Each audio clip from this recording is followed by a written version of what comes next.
Since 2010, there's been one thing everyone in Washington can agree on. The US Navy needs to supersize its fleet, and it needs to do it yesterday. Amidst the usual political tug-of-war, the rapid expansion of China's Navy, now boasting the world's largest number of vessels, has been a wake-up call. The US still leads in the heavyweight category of ship tonnage and tech, but when it comes to naval showdowns, there's strength in numbers. But here's the catch. The US Navy's got a lot on its plate, guarding waters across the globe, which means not enough ships are patrolling the critical Indo-Pacific waters. Enter the mission for more ships to hold the line against China's maritime muscle. However, beefing up the fleet is easier said than done, as the rocky journey of the littoral combat ship program shows. With such things in mind, another idea might sound even crazier. Could the battleship return from the dead and find itself useful in this developing era of great power competition? Let's find out. For centuries, the naval powers of the world put cannons on ships and used them as floating artillery platforms. Battles at sea were dominated by ships lining up and shooting at one another from their broadsides. The heavier a ship was, the more guns it could carry, and the better protected it was against enemy firepower. This was the age of the ship of the line, and it's the origin of the common English phrases first rate, second rate, and so on. The more guns you could carry, the higher your rating was as a ship. In the late 19th century, the term battleship found its first formal uses. Things changed dramatically over the last 40 years or so. Wooden sailing ships had been replaced by ironclad vessels powered by steam, with much larger, more accurate guns that could shoot at much longer ranges. Thicker armor accompanied these changes. The arrival of the HMS Dreadnought in 1906 signaled the arrival of a new arms race on the sea. No great power could feel too inferior in the amount of Dreadnought-level ships it could put to sea, lest it be outgunned and vulnerable to the enemy's naval power. However, when war broke out in 1914, the Dreadnoughts did not prove decisive on the water. Lighter ships were often more effective in surface combat. There were also technological developments that questioned their staying power. Sea mines and submarines were much cheaper ways to sink very expensive battleships. Perhaps more importantly, that conflict saw the maturity of the aircraft carrier. As early as 1914, the Japanese Navy was using a seaplane carrier, the Wakayama, as part of its operations against the German-controlled city of Qingdao in China. Planes from this ship did daily reconnaissance and dropped bombs on enemy positions, though they did little damage. Nevertheless, these were the first ship-launched air raids and a sign of things to come. Most early aircraft carriers were conversions of other types of ships. However, after World War I, the keenest military observers saw the writing was on the wall. Ship-launched aircraft, rather than artillery platforms, would be the most decisive element in modern naval warfare. As early as 1906, only 3 years after the Wright brothers' flight and the year the Dreadnought launched, a forward-thinking American aviator named Billy Mitchell claimed that air power would be the most important part of modern warfare. After the war, the US Navy wanted more battleships, especially the super dreadnoughts Britain had built. Then Lieutenant Colonel Mitchell, who had commanded all of America's aircraft in France during the war, vehemently objected. Finding his worries falling on deaf ears in the halls of Congress, he took his argument to the court of public opinion, boldly claiming that Army planes can sink any battleship afloat, and given permission, I'll prove it. The Navy didn't want to hear this, but Congress approved the idea. In the summer of 1921, Mitchell's plane sank 2 mothballed American battleships and the captured German battleship Ostfriesland. This dreadnought-level ship was once thought to be unsinkable, but Mitchell's planes sent it beneath the waves in just minutes. Japanese observers were in attendance that day, watching carefully. A few years later, Mitchell was court-martialed for insubordination, and during the proceedings, he accurately predicted that America's naval base at Pearl Harbor would be attacked in a Japanese carrier-launched air raid. Mitchell was nevertheless found guilty of the charges against him and resigned from the military. Today, he is considered the father of the United States Air Force. World War II brought all of Mitchell's visions to pass. Expensive battleships seemed to have little place in a world where planes could drop in on them from far greater ranges than their guns could hit. The advent of guided missiles in the post-war period made the battleship seem even more obsolete. A much cheaper ship could suddenly launch a missile and destroy a battleship from far beyond its range of retaliation. The natural result was that most navies around the world began to scrap their battleships, although the US Navy maintained a few in reserve. These were activated during Korea and Vietnam to provide fire support, although only 4 survived by 1964. These, the Iowa-class ships, were reactivated again in the 1980s in response to the Soviet Union's nuclear-powered cruisers, but this return to active duty would be short-lived. The last time a battleship saw use in combat was during the Gulf War in 1991. when the USS Missouri and Wisconsin helped operations. The Wisconsin neutralized Iraqi artillery positions in southern Kuwait, and the Missouri also joined in on the shelling of the Kuwaiti coastline, helping to give Saddam Hussein the impression that the main American advance would be through there. Unfortunately for him, it came through the long border with Saudi Arabia. The Missouri also helped to support that advance. In a sign that might prove much more important for the future of the battleship, the Missouri also launched Tomahawk cruise missiles and even a drone, the Pioneer unmanned aerial vehicle, which Iraqi troops surrendered to during shelling on February 24th. This was the first time that troops had surrendered to a drone. Nevertheless, it seemed that the time had come for the battleship. Desert Storm ended in victory after 100 hours. With the Cold War now over and America the world's hyperpower, the US Navy no longer saw any need to maintain its battleship fleet. The last ones were decommissioned in the 1990s. However, even before the turn of the millennium, there were murmurs about whether this decommissioning was premature. In 1995, the Senate Armed Services Committee voted to retain at least 2 Iowa-class battleships, on the grounds that they were the only remaining potential source of around-the-clock, accurate, high-volume heavy-fire support. The Wisconsin and New Jersey were back on the Naval Register in early 1998. However, they were eventually retired again and turned into museum ships. The last chapter in the battleship's history appeared to have been written. However, battleships did have the advantage of bringing firepower to bear in a way that no other class of ship could match, and some naval experts questioned whether they were truly obsolete or simply needed to be modernized for current operations. Precision missiles and bombs are fabulous pieces of equipment. They can have ranges of thousands of miles and hit the most vulnerable parts of an enemy ship or highest value targets on land. There is a problem though, they're expensive. For example, a Tomahawk cruise missile can cost $2 million per shot, and as we've seen in the war in Ukraine, modern expensive precision ammunition with their complicated electronics can become depleted rapidly in a peer or near-peer conflict. The arrival of cheap drones, which will soon take to the seas and land like they have taken to the skies, can make the use of these expensive missiles even more uneconomical. For example, Russia's use of Iranian Shahed 136 drones, which can cost between $20,000 and $60,000 apiece, or even more, has proven excellent in depleting the surface-to-air missiles, which can cost between 6 and 7 figures apiece. This is why Ukrainian air defense units have rolled out old-style anti-aircraft artillery in their operations to counter the drones. Shooting down cheap drones with expensive missiles is a way to lose a war, but shooting down cheap drones with even cheaper shells puts pressure on the enemy instead.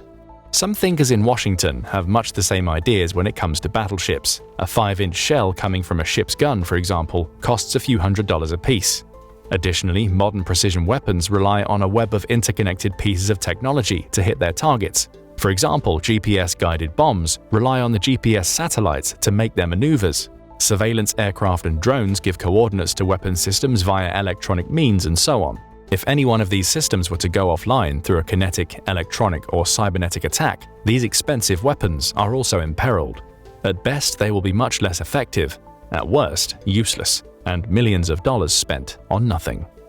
The big guns on a battleship, on the other hand, are much harder to disrupt. Although modern doctrine calls for precision-guided artillery shells, it's not necessary for the function of artillery. GPS-guided shells would still be able to rain down from the sky at their intended target even without GPS, and with enough of them, one will hit. A missile, by contrast, cannot function this way. You would almost certainly be wasting millions of dollars on a useless shot. There is danger in the old-style saturation fire approach. The Russian artillery has been forced to change tactics after it could not acquire enough shells to maintain the rate of fire it sustained early in the war. Ukrainian sources estimate that Russian artillery fire peaked at around 60,000 shells per day, but by the start of 2023, it had declined to 20,000. Depletion will always be a threat. Nevertheless, these shells are much cheaper and easier to replenish than missile systems, and the old-style battleships are perfectly suited for such a role in naval warfare. Numbers bear this out in another way. The Iowa-class battleships carried 1,200 shells for their 16-inch guns. Guided missile destroyers, on the other hand, can carry 90 missiles. This is why the US Congress was reluctant to see the battleship's retirement, as they could provide a much higher volume of fire in support of amphibious operations.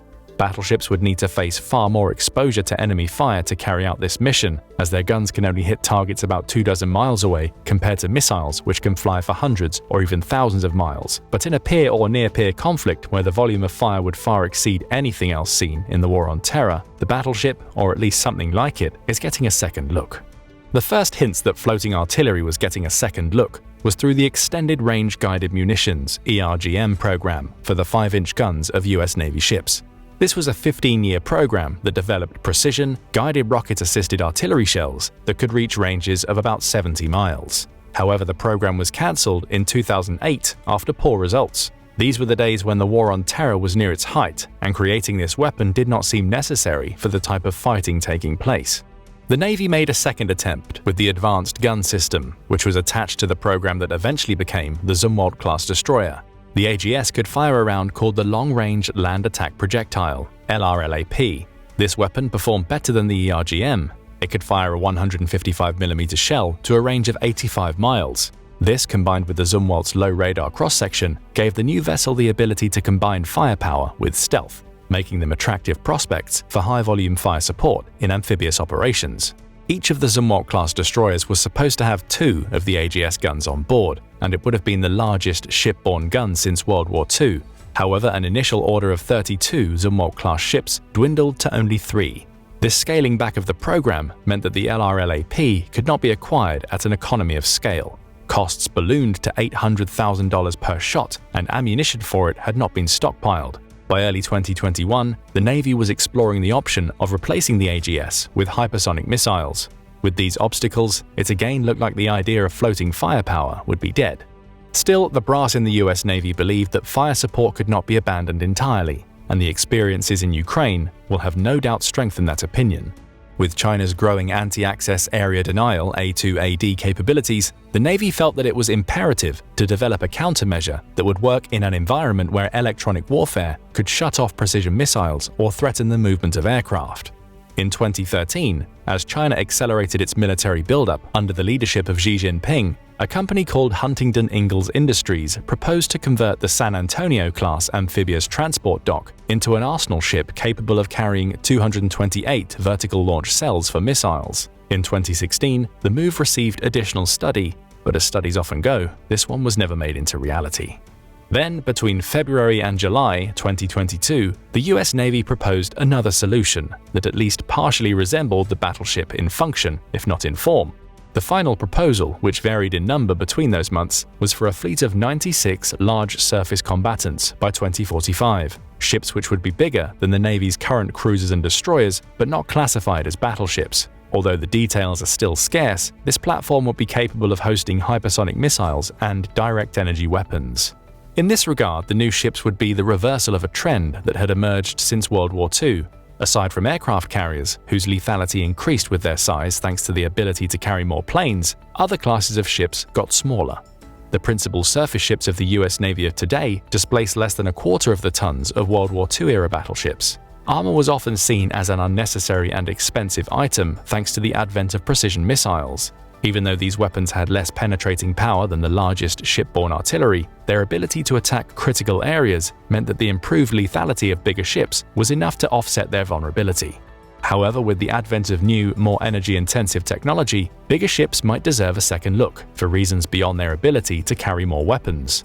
Technologies such as drones, lasers, sophisticated sensors, and possibly railguns, which the US Navy experimented with between the 2000s and 2021, all require more energy than previous weapon systems. New battleships, presumably with nuclear reactors, would be more capable of generating this level of energy than the US Navy's current surface fleet.